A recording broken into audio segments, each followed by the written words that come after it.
네, 대한제국의 마지막 황제 고종과 그 순종은 우리가 많이 알고 있고 또 자세한 어떤 내용들이 그 실록에 나와 있기 때문에 그 실록은 일제강점기 때 작성돼서 어떤 신뢰성, 신빙성에 있어서는 많이 사실 떨어집니다.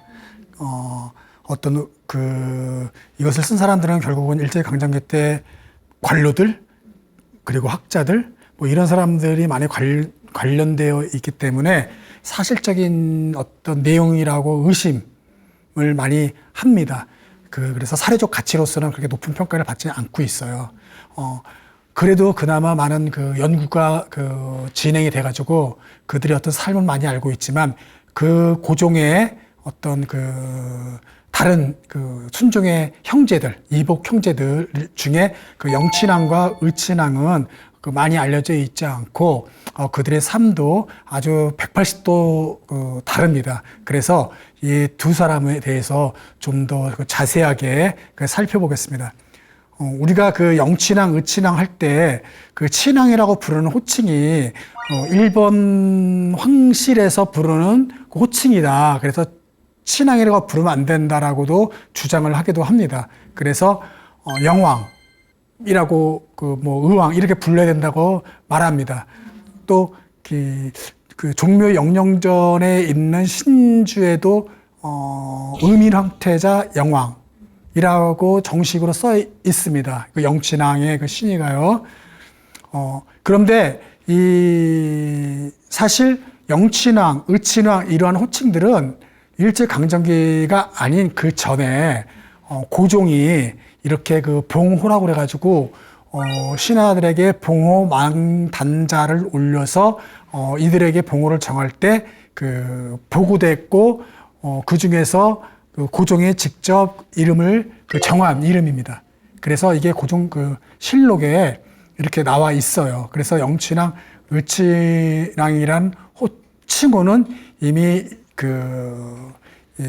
대한제국 전에 이미 이렇게 정해진 호칭으로서 불리워졌었고요. 그리고 그 이후에도 영친왕은 자기 본인이 자기가 영친왕 이름을 쓰기도 했고 영친왕인 도장도 사용했습니다. 그래서 영친왕, 의친왕은 공식적인 지위로서 어떤 황제의 어떤 자식들, 그러니까 황태자가 순종이 있었기 때문에 그의 이복 형제들은 친왕이라는 칭호로 불리웠던 겁니다. 그래서 친왕은 들어가는 거는 틀린 거다라고 할 수 없는 이유입니다. 그래서 영친왕이라고 불러도 그때 당시에 공식적인 칭호였다라고 우리가 알면 되겠습니다. 이 영친왕 같은 경우는 이제 황태자로 책봉됐습니다. 그러니까 순종이 황제로 즉위하니까 바로 순종은 자기의 자식이 없었기 때문에 이복 형제 어떤 영친왕에게 이제 황태자로 책봉을 이제 하게 되는 거죠. 근데 정확히 말하면 사실은 황태제가 돼야 되는 거죠. 왜냐하면 형제이기 때문에. 근데 아마 황태자로 책봉을 시킨 이유는 고종의 의지가 반영됐다고 이야기합니다. 그건 왜 그러냐면은 황태제는 더욱더 뭐라고 그럴까요? 황태자보다는 약간 좀 권력의 서열이 좀 더 아래에 있다고 해야 할까요? 하니까 고종의 의지로 일본의 뜻대로 되지 않겠다는 어떤 그런 의지가 반영돼서 아마 태자로 책봉을 했다고 합니다. 그래서 영친왕을 황태자라고 부르는 것이고요. 그 황태자로 책봉된 영친왕은 엄기비의 아들이었습니다. 그러니까 엄상궁이었을 때 명상후에 시위 상궁으로 들어왔다가 고종의 승언을 읽고 미움을 받아서 쫓겨난 바가 있었죠. 그리고 명성황후가 이제 시해되고 나서 다시 이제 엄상궁을 불러들인 거죠, 고종이. 그래서 낳은 아들이 바로 영친왕이었던 겁니다. 그래서 영친왕 같은 경우는 그의 어머니가 상당히 고종으로부터 총애를 많이 받았던 귀비입니다.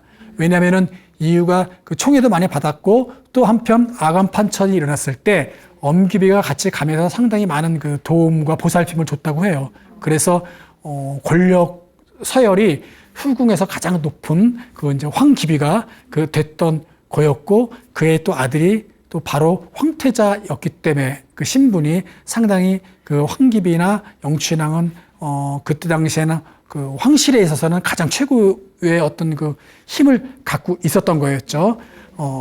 이러했던 그 이제 엄기비 아들이 그 영춘왕이었지만은 이 영춘왕도 결국은 계속해서 그 대한제국 황실에 있지 못하고 이 또 히로부미에 의해서 이제 일본으로 이제 인질로서 이제 끌려가게 되는 것이죠. 그렇게 했던 어떤 그 엄기비가 이제 1911년인가 그때 이제 그 사망을 하게 됩니다. 그러니까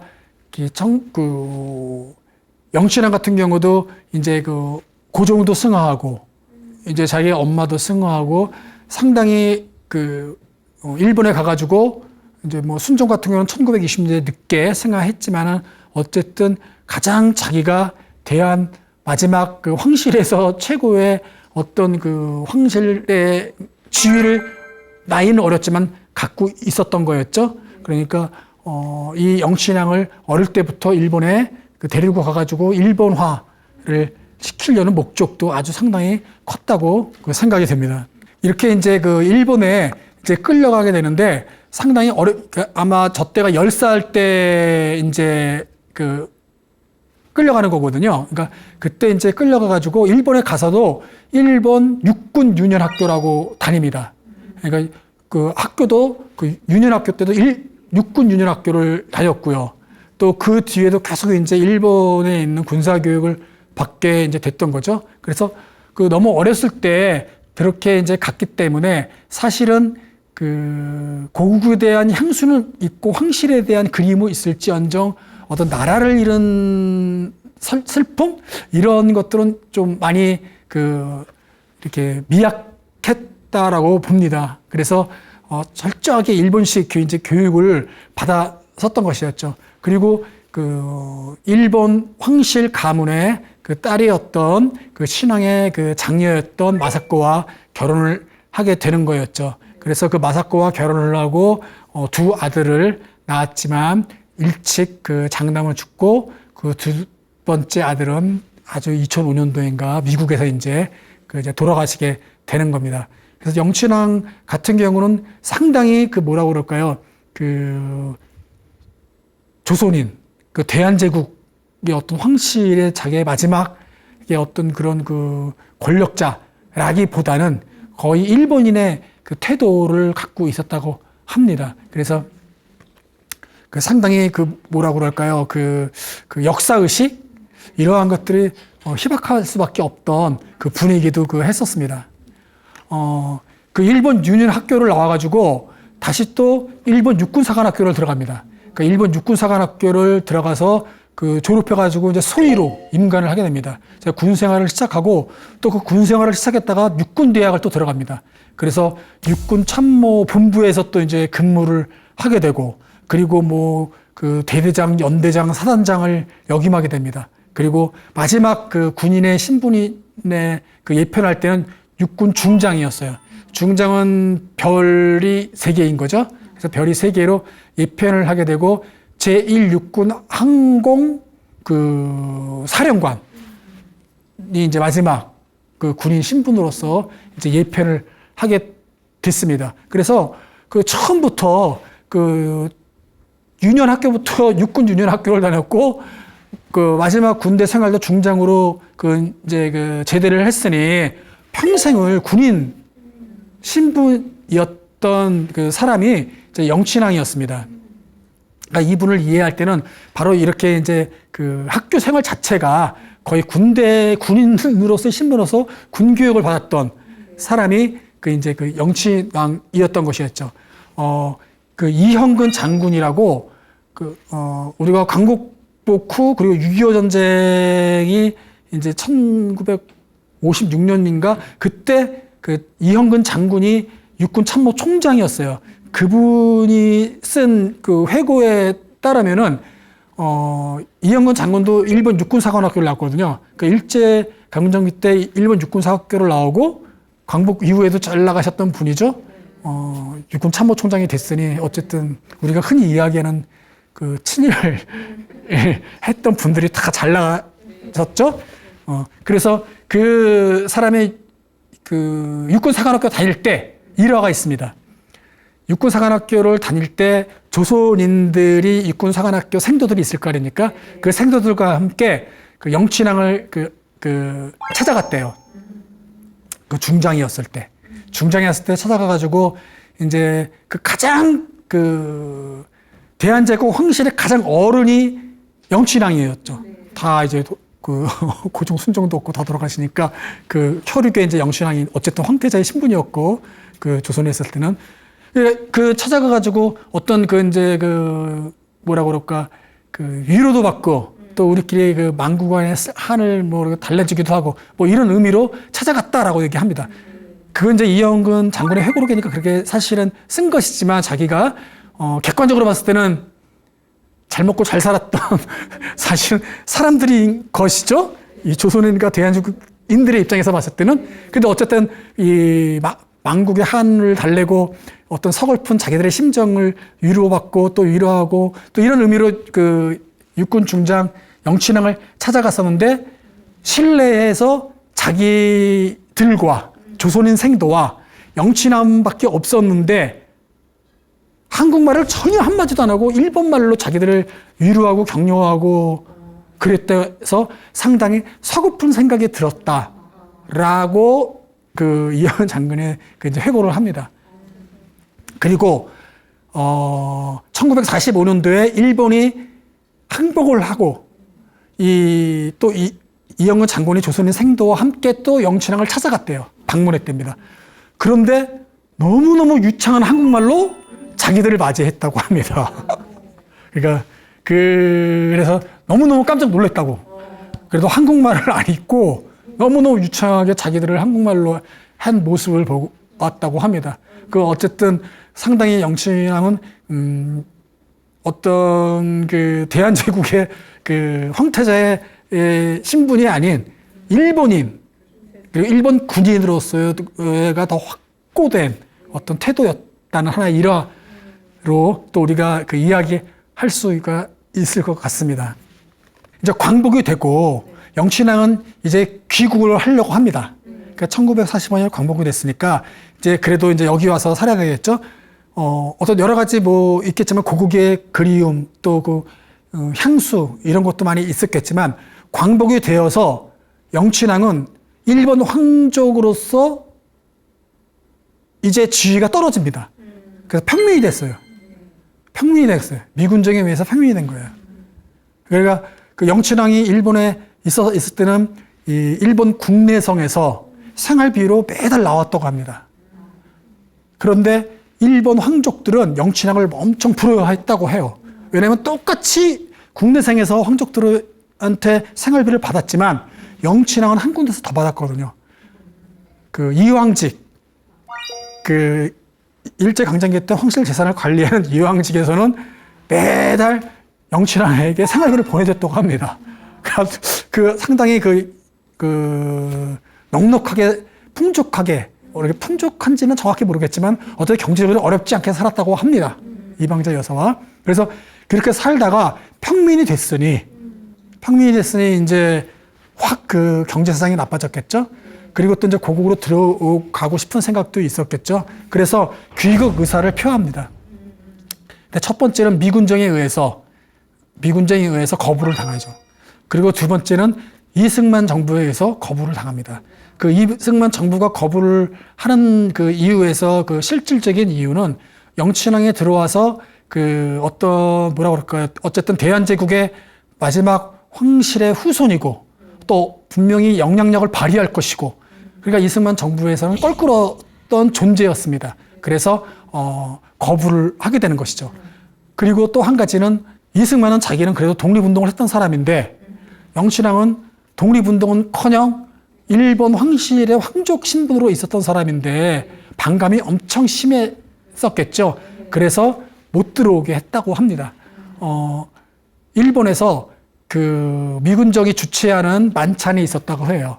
그때 이제 이승만도 이제 그 일본에 가서 영친왕을 만찬 때 만났다고 합니다. 그래서 만찬 자리에서 영친왕이 귀국 의사를 표명했고 고국으로 돌아가고 싶다고 하니까 이승만 대통령이 오든 말든 마음대로 하시라고 얘기했다고 해요. 그러니까 어서 오라고 한 게 아니라 오든 말든 마음대로 해라라고 얘기했다고 하는 거죠. 그래서 영친왕이 상당히 실망했다라는 또 그 일화가 있습니다. 이렇게 이승만 정부는 철저하게 귀국을 거부했던 것이었죠. 또 한편 그 의열단, 만주에 있는 무력 독립 그 운동 단체죠. 의열단은 많이 들어보셨죠. 유명했던 그 독립운동 단체죠. 그 의열단에 있던 박건웅이라는 사람은 광복이 됐을 때 남조선에서 과도 입법 의원이었는데 그 의원은 어느 정도로 심하게 말했냐면 영친왕이 귀국한다고 그랬을 때 영친왕을 부르는 호칭이 그 도쿄에서 있었기 때문에 동경이왕이라고 불렀어요. 일본에서는 동경이왕. 그러니까 동경이왕이 귀국을 한다는 뭐 이렇게 이제 의사가 들어오고 그러니까 이 박건웅이란 의열단 독립운동 단체였던 그 독립운동가는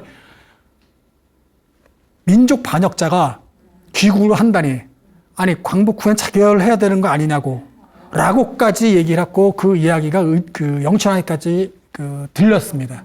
그래서 상당히 비통해하고 부끄러워하고 막 그랬었다라고 하는 그 또 일화가 있습니다. 그래서 어쨌든 그 정도로 영친왕 같은 경우는 상당히 그 당시 광복 이후에 이승만 정부와 또는 국민들로 하고 아주 미움을 받았던 그 사람이기도 합니다. 사실은. 왜냐하면 영친왕은 그의 삶이 그랬었지만 또 한편으로는 자기가 일본 국적을 갖고 있었어요. 그런데 영친왕 같은 경우는 자기는 일본 국적을 갖고 있지 않다라고 얘기를 했었거든요. 근데 일본 황족이었기 때문에 당연히 일본 국적이 있었는데 자기는 일본 국적은 아니다라고 했는데 그 일본 국적을 갖고 있던 게 밝혀집니다. 왜냐하면 두 번째 아들 이구가 그 하와이에 있었을 때 그 영친왕이 만나려고 그 하와이로 가고자 하는데 여권 문제가 발생됐어요. 그래서 여권 문제 때 국적이 일본으로 나왔던 거예요. 그래서 이게 밝혀지니까 반감이 더 심해졌습니다. 그리고 또 하나는 한국 정부가 이승만 정부가 일본에 있는 이왕과 저택을 매입을 해가지고 거기에 주일 영사관으로 쓰려고 했어요. 그런데 영친왕이 그걸 또 팔아버렸어요. 일본 철도회사에. 그 경제적 어려움이 있어서 팔았다고 했지만 어쨌든 팔아버렸어요. 그러니까 더 고조가 심했습니다. 영친왕에 대한 반감이 엄청 심했었거든요. 그래서 철저하게 그렇게 거부를 이제 이승만 정부는 했던 것이었죠. 그래서 거부가 된 상태로 계속해서 일본에서 그 이방자 여사와 같이 있었던 겁니다. 그래서 일본에 이제 있으면서 경제적 사정이 이제 너무 어렵고 힘들고 하다 보니까 이방자 여사는 이방자 여사 황족에 있는 집안에서 이렇게 이제 돌보아서 이렇게 이제 근근히 살았다라고 이야기는 합니다.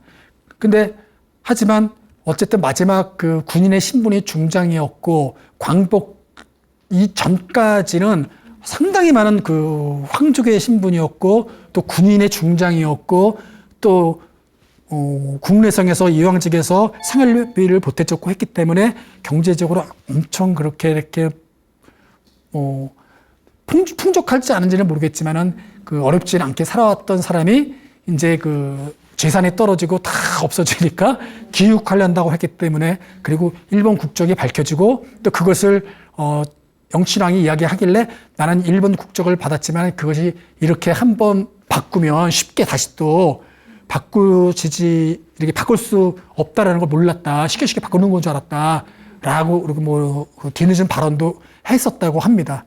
어쨌든 영친왕은 그래서 귀국을 하지 못하고 계속 일본에 머물렀던 그런 이제 사람이었던 거죠. 또 한 가지는 이승만 정부가 되게 싫어했던 이유 중에 하나가 한국 전쟁 당시에 영친왕을 왕정 복구를 하려는 음모가 발각돼요. 그러니까 정확히 말하면 재정 복구죠. 황제의 나라였으니까 대한제국은. 근데 저 신문을 보시면은 왕정 복구를 몽상이라고 나오죠. 일당 8명. 이래가지고 나오는데 이 영친왕을 이승만 정부 때 그 재정복구를 해가지고 영친왕을 국가원수로 모시려는 것들이 이제 발각이 됩니다. 그 사건이. 그래서 신문에도 저렇게 그 나왔었던 그 내용인데, 이유립이라고 혹시 들어보셨나요? 이제 이유립이 어떤 사람이냐면, 환단고기라는 역사책은 들어보셨죠? 그 환단고기를 쓴 사람이 그 개연수라는 사람인데, 그 개연수의 제자가 이유립이에요. 개연수라는 사람이 환단고기를 쓰면서 단군조선을 대통일의 그 국가로 그 단군 조선을 대통일의 하나의 그 국가로 그 저술한 책이 바로 이제 그 환단곡이고, 막 이제 그 많이들 알려진 대로 아주 오랜 역사 쪽에서 이제 그 단군 역사를 이제 고조선 이전의 역사를 또 이제 쓴 책인데, 그 제자 이유립이 뭐 청주대학교에 뭐 또 학생들과 또 여러 또 그 당시에 노동당 당원들과 뭐 이렇게 이제 규합이 돼가지고 이승만, 그러니까 그 얘기는 영친왕을 왕정 복구를 시킨다는 거는 사실은 그를 이용하는 것이죠. 이승만 정부를 이제 무너뜨리고 영친왕을 국가 수령으로 모시고 새로운 국가를 만들겠다는 거였어요. 자, 그렇게 이유립이 그렇게 했는데 이것이 이제 그 발각되는 거죠. 그래서 어느 정도까지 진도가 나갔냐면 이유립이 부산에 와 있던 순정효왕후, 그러니까 순종의 부인이었던 순정효왕후도 만나가지고 자기의 의사를 그 뜻을 밝히기도 합니다. 편지를 써가지고. 어쨌든 그래서 부산에서 이제 그게 발각이 돼요. 그래서 이 무리들이 이제 다 붙잡혀서 그 국가보안법으로 걸렸던 사건이에요. 저 사건이. 근데 이게 어떻게 조작이 된지 아닌지 모르겠지만 5년 뒤에 다 무혐의로 또 석방됩니다. 어쨌든 그 영친왕은 그래서 아주 그냥 이제는 뭐 이 한국당을 밟을 수 없는 그런 이제 상태가 이제 됐던 것이었죠. 이 영친왕은 1927년도 사진인데, 이 1927년도에 아마 20세기의 우리 대한제국인 사람들 중에서 일제강점기 때 포함해서 가장 호화로운 유럽 여행에 갔던 사람 첫 번째 사람이었을 겁니다. 1927년도에 영친왕은 유럽 순방을 갑니다. 그래서 13개 국가를 돌아다녀요. 그 13개 국가를 다니면서 경유지로 이집트 카이로에 가서 사진을 찍은 겁니다. 이 사진을 이제 위에 있는 글을 잘 보면은 뭐라고 써 있냐면, 후열에 오른쪽서부터 그 6번째 사람이 그 전하의 비고, 그리고 7번째 사람이 그 전하다, 왕전하다. 영친왕이라는 거야. 그 6번째는 이방제 회사고. 그리고 두 분이 그 순방을 가면서 그 피라미드 앞에서 찍은 사진이 이겁니다. 그래서 이렇게 경유를 해가지고 유럽에 가가지고 아주 큰 환대를 받습니다. 그래서 그 유럽에 있는 영국 왕, 그리고 뭐 네덜란드 황제, 이렇게 노르웨이 여왕, 이렇게 막 그 여왕과 황제와 그리고 프랑스 대통령, 이런 분들한테 큰 환대를 받고 최고의 훈장도 받습니다. 그렇게 그 3개월 동안 그 배와 기차를 타고 그러면서 여행을 하고 그 8개월 동안 유럽에서 머무르면서 그 계셨던 분이 또 영친왕이기도 해요. 이렇게 영국 방문 때 찍었던 그 사진입니다. 자, 의친왕 이강은 영친왕은 또 너무나 다른 삶을 살았습니다. 의친왕 이강은 그 귀인 장씨의 그 소생으로서 상당히 1877년인가 제가 정확한 연도로 보면 이때쯤에서 태어나신 분이에요. 1897년도에 영친왕이 태어났죠. 그 대한제국을 선포하는 날. 그러니까 그 20년 전에 그 의친왕 이강은 이제 태어난 거죠. 그러니까 상당히 영친왕이 태어났을 때 20살의 그 장년이었던 거죠. 그 당시 나이로 봐서도. 근데 의친왕 이강은 이렇게 일찍 태어났고, 그래서 상당히 뭐라고 그럴 거야. 이 조선이 일제 강점화되는 과정을 지켜봤기 때문에 상당히 역사적 의식과 이런 일제강점기 식민지가 됐을 때도 독립운동을 하고자 하는 의지가 상당히 강했던 그 사람이 의친왕 이강이었던 분이었죠. 그래서 그 의친왕 이강은 그 어렸을 때부터 뭐라고 그럴까요? 어떤 그 아주 활발하고 영치왕과는 너무너무 다른 이 성격도 그 소유자이기도 했습니다. 그래서 우리가 의친왕 하면 상당히 많이 알려진 게 사실은 되게 이 탕화적인 기질, 방탕한 생활, 이러한 것들이 많이 알려져 있습니다. 이게 일제강점기 때 그 총독부에서도 이렇게 이제 알려지기도 했지만은 사실적으로도 또 그래요. 그래서 아주 여러 가지 일화가 많습니다. 이신앙은 청년이었을 때 막 곤총을 막 그 파티장에서 쏘기도 하고 또 지금도 그 유명한 미국 차 오버랜드인가요? 그 차 드라이버 하기도 했었고요. 미국에서도 아주 그 상당히 공부하면서도 활기찬, 좋은 말로 하면 활기찬 생활을 했던 분이 또 의친왕이기도 합니다. 그래서 의친왕은 미국으로 유학을 갑니다. 미국으로 그 유학을 가가지고 오하이오주, 버지니아주, 샌프란시스코, 하와이 막 이런 데서 많은 대학에서 공부를 합니다. 그 대학에서 공부를 하면서 이 김규식 상해 임시정부 부수석이 됐던 사람, 그 부주석 김규식 그리고 안창호 막 이런 분들과 그 교류들도 합니다. 그러니까 교류들도 하고 우리가 1899년도에 미국을 유학 가거든요. 1899년도에 가서 유학을 가가지고 공부를 하면서 이런 애국지사들과 우국지사들과 이렇게 교류를 하면서 많이 이렇게 이제 지금의 나라를 부국 강국으로 만들고자 하는 이러한 꿈이 많이 있었다고 합니다. 그래서 의친왕은 미국에서 그렇게 생활하면서 공부를 많이 하고 그리고 1905년도에 귀국을 합니다. 그러니까 귀국을 하려고 하는데 고종이 반대를 해요. 1905년도에 고종이 반대를 하고 또 영친왕의 부인이었던 이방자 여사도 반대를 합니다. 왜냐하면 황태자가 있는데 의친왕이라는 어른이 미국에서 또 공부됐던 사람이 많은 공부를 하고 우국지사와도 친밀한 교류를 했던 사람이 대한제국에 들어오면 1905년도에 상당히 엄기위의 세력들과 또 고종의 입장에서는 이렇게 좀 껄끄러웠나 봅니다. 또 그 이유 중에서 강한 이유가 뭐냐면 의친왕이 미국에 있을 때 고종 양위 음모 사건이 또 일어나요. 1심의 사건이라고 6일준 또 이렇게 여러 또 이런 사람들이 의친왕이 미국에서 유학 중에 있을 때 대한제국 시대 때 살아했던 관료들과 일본에 있던 사람들이 의친왕을 고종을 강제로 양해시키고 폐위시키고 의친왕을 황제로 만들려는 음모를 보이는 꾸미다가 그게 걸립니다. 근데 의친왕은 전혀 관련이 없어요. 미국에서 공부하고 있을 때였거든요. 무관하게 이 고종이 하는 어떤 그러한 국정 운영이나 이런 것들을 또 상당히 안 좋아하는 또 세력들이 있었겠죠. 그러니까 고종을 끌어내리고 의친왕을 황제로 만들려고 하는 모의가 있었고 그 모의가 발각이 됩니다. 그래서 거기에 관련자들은 다 처형되고 가담자들은 또 일본으로 망명 가고 막 이러한 큰 사건이 또 있었습니다. 그러니까 의친왕을 경계했죠. 그래서 1907년도에 황태자로 책봉한 게 영친왕인 거예요.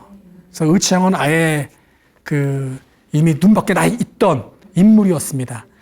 그래서 의친왕은 계속해서 의사를 귀국을 표명했으면서 고종이 반드시 못 들어오고 다시 일본으로 도쿄에 왔다가 다시 또 미국으로 갔다가 다시 또 도쿄로 와서 고국으로 넘어오려니까 다시 도쿄에 있을 때 또 이제 이방자 여사가 이제 가지 말라 하면서 막 은사금도 막 돈을 주고 막 그랬다고 해요. 그럼에도 의친왕은 자기 꿈을 버리지 않고 자기 뜻대로 귀국을 합니다. 그래서 귀국을 해서 그래도 귀국을 했으니까 고종이 의친왕의 대한제국군 육군 부장 뭐 대한적십사자, 총재 이러한 직책을 맡으면서 이제 그 당시 1905년이니까 그래도 대한제국의 어떤 황제 국가의 이제로서 을친왕의 신분으로서 이제 있게 되는 거죠. 그러니까 대한제국 시절에 이제 그 정복의 모습이고 1900년에 의화군으로서 이제 책봉이 1900년대에 됐던 겁니다. 그리고 이제 1950년도의 초반의 모습입니다. 저렇게 초반의 모습에 사진 남아 있던 이유는 을친왕은 1955년도에 그 낙선지에서 사망합니다. 그 55년도에. 그래서 을친왕은 55년도에 사망해서 그 홍유릉 그 영역에 그 따로 그 묘소가 모셔져 있습니다. 을친왕 묘가 있습니다. 첫 번째 부인 비와 함께 합장돼 이제 계신 거죠. 그래서 을친왕은 이렇게 처음부터 미국에 있었을 때 우국지사들과 교류를 했었기 때문에 고국에 돌아와서도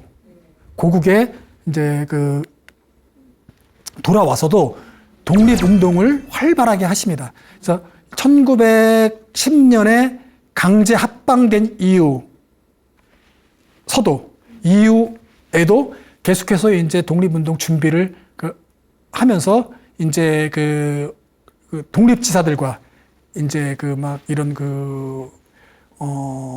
독립운동과 관련된 일들을 많이 이제 차근차근 준비를 해 나가는 거죠. 비밀로 이렇게 하면서요. 그래서 을친왕은 처음에 같은 경우는 3.1운동, 그러니까 3.1운동 같은 경우도 이 손병희 천도교 그 대도주죠. 그리고 민족 그 대표 33인 중에 한 명이었죠. 3.1운동 때도 그 손병희와도 상당히 많은 그 교류를 합니다. 그래서 우유동에 대해서 많은 또 그 만남을 가졌고요.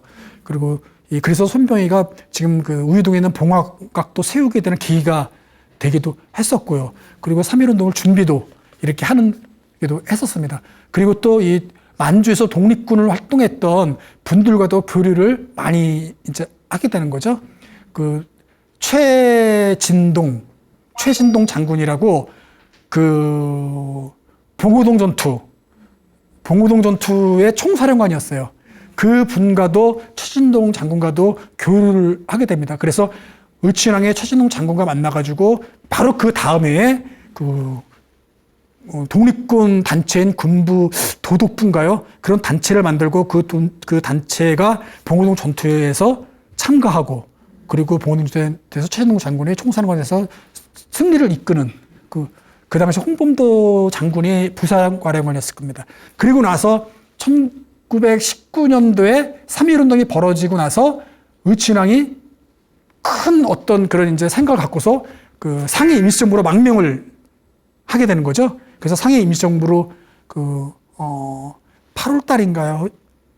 그런 갖고 1919년 11월 달에 이렇게 상해 임시정부로 망명을 하기 위해서 그 당시 그 대동단이라고 서울에 있는 독립운동 단체와 이제 교류를 해서 전역 그 외에 여러 사람들과 교류를 하고 계획을 다 짜가지고 그 당시 종로구 관운동에 있는 사동궁이라는 저택에서 탈출을 감행합니다.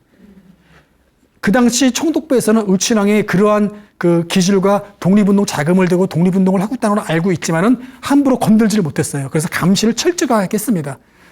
그렇게 했는데 그 야밤에 탈출을 감행해가지고 도망을 친 거예요. 그래서 일본 감시망을 결국은 뚫고서 현재 단동역까지 있는데 그 당시 안동이라고 불렀었는데 그때까지 탈출을 감행했습니다. 그래서 3일 만에 탈출했는데 그 당시 일본 경무관이었던 사람이 그 을친왕을 알아요. 담당 그 경찰이. 그 사람한테 발각된 겁니다. 얼굴을 알았기 때문에. 그 무사히 한 번도 벗어나서 바로 그 단동역에 있는 안동역에서 그 기차에서 걸려가지고 다시 끌려 내려옵니다. 다행히 사법 처리는 안 받았어요. 재판은 받았지만 사법 처리를 못하고 연금됐습니다.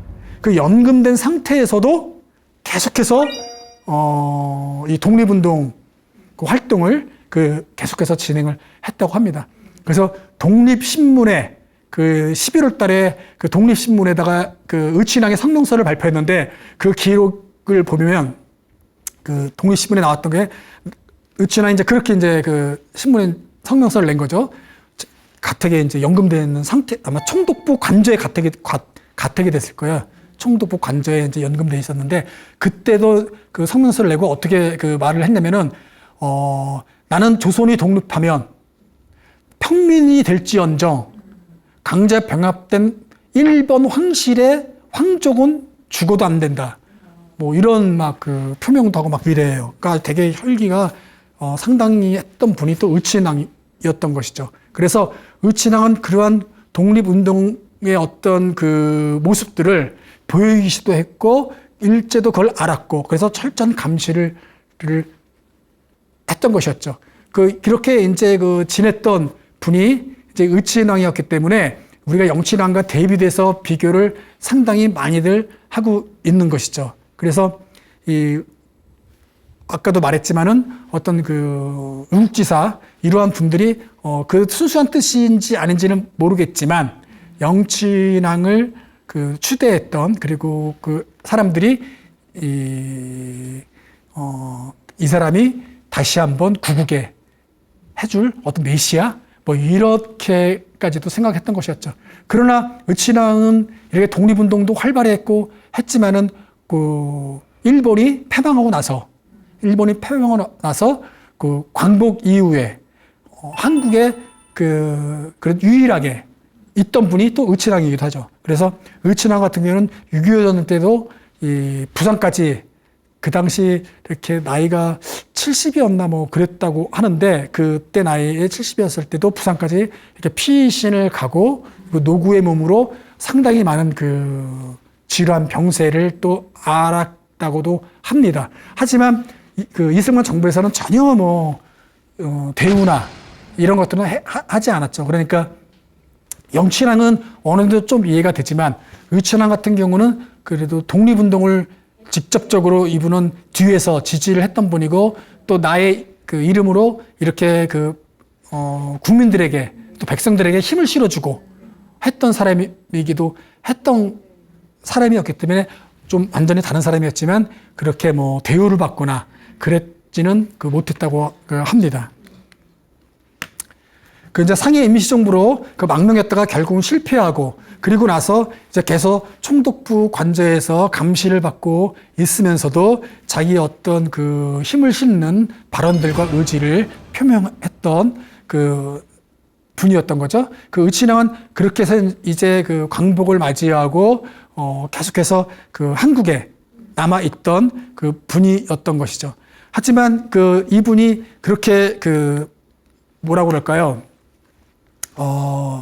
전에 이야기했지만은 그 상당히 많은 후손들을 남겼습니다. 영친왕은 두 아들이 있었지만 둘 다 이제 사망했죠. 그리고 덕혜 옹주도 사실은 결혼을 해주고 딸을 낳았지만 그 딸도 그 사망을 했고, 또 많은 분들이 이제 이렇게 어렸을 때 뭐 죽었고, 그래서 고종의 후손들은 모두가 지금 의친왕계의 자손인 거예요. 그 이유는 왜 그러냐면 고종의 아버지가 흥선대원군이죠. 흥선대원군은 3명의 아들이 있었어요. 근데 두 아들은 대를 잇지 못했어요. 남자 그 후손이 없어. 그런데 고종은 여럿을 낳았죠. 영친왕, 의친왕, 뭐 딸들도 많았고 상당히 많은 자식들을 낳았지만 어렸을 때 이렇게 이제 죽게 되고 이제 그렇게 되었죠. 그리고 고종이 그 다음 황태자로 삼았던 그 영친왕도 이제 아들이 없었죠. 근데 의친왕은 그 인정받은 사람만 이제 뭐 거의 뭐 10인왕 구녀가 되니까 많은 후손들이 있었던 거죠. 그래서 이 대가 다 흥선대원군의 자식들도 모두 끊어졌고, 고종의 후손들도 다 이제 그 적동들이 끊어졌지만 의친왕의 자손은 아직까지도 살아계신 분들이 계신 거예요. 이 의친왕계는 첫 장남은 이건이란 분인데, 이건은 이 철저한 일본인이 됐어요. 일본으로 귀화했어요. 그래서 인정치 않고, 또 뭐 이유도 있고 여러 분이 계시지만은 일본은 장남 이건과 이유, 이 두 사람만 호적에 올려줬어요. 인정했어요. 그 의친왕계 자손으로. 나머지는 사생아로 부부가 아닌 남녀에서 낳은 그냥 자식들, 사생아. 그래서 호족에 등록시켜주지 않고 이건과 이유만 등록을 시켜줬기 때문에 두 사람만 인정이 되는 거예요. 그 일본에서 해줬고. 그래서 그 나머지들이 다 전주희 씨 왕실의 자손들인데 호족에 못 올리니까 그 어떻게 해요? 그래서 이 자손이 끊어진 그 조선 왕실과 황실의 후손들의 양제로 다 입적을 하는 겁니다. 의친왕계 자손들이 그 양제로 입적을 해서 또 이제 그 이어가는 거예요. 그리고 의친왕의 제사는 바로 6번째 아들이었던 그 이곤이 지금도 의친왕 아버지를 제사를 지금 지내주고 있습니다. 그렇게 해서 지금 현재는 결국은 의친왕계의 그 자손들이 그 고종의 어떤 후손의 대를 이어주고 있고, 그리고 또 그 많은 양자로 입적을 해서 지금까지도 대한제국 황실에 그리고 조선 왕실에 그 제사를 이어가고 또 있습니다. 이렇게 의친왕은 그렇기 때문에 아주 중요한 그 존재로 그 대동 그 전주희 씨 그 대동 그 종치 내에서도 그 인정을 받는 것이고, 많은 분들께서 그 존경하는 그 인물로서 그 계신 분이 바로 또 의친왕이다. 그래서 지금 의친왕의 많은 자손을 두었기 때문에 이 분들이 다 돌아가신 게 아니라 이 미국에 또한 두 분이 살아 계시고 또 한국에도 이렇게 이제 그 사는 분들 계시고, 그리고 그 따님들도 한 5명인가 살아 계신다고 합니다. 그리고 남자 자손은 한 3분 정도가 살아 계시고요. 그래서 이렇게 그 아직까지도 이 의친왕계 자손만이 이렇게 이어지면서 된 황실들을 우리가 역사에서 어떤 그 인물들이 그 살아있는 그 역사 이걸 증언하시는 분들이 있다라는 것들을 우리가 알 수 있고요. 지금 현재 어쨌든 간에 이 대한민국이 대한제국의 어떤 그런 그 아라를 이어받아서 대한민국이라는 이름을 가지고 또 국호를 갖고 있다는 것도 우리가 알고 있으면 그 좋을 것 같습니다. 네, 강의 마치도록 하겠습니다.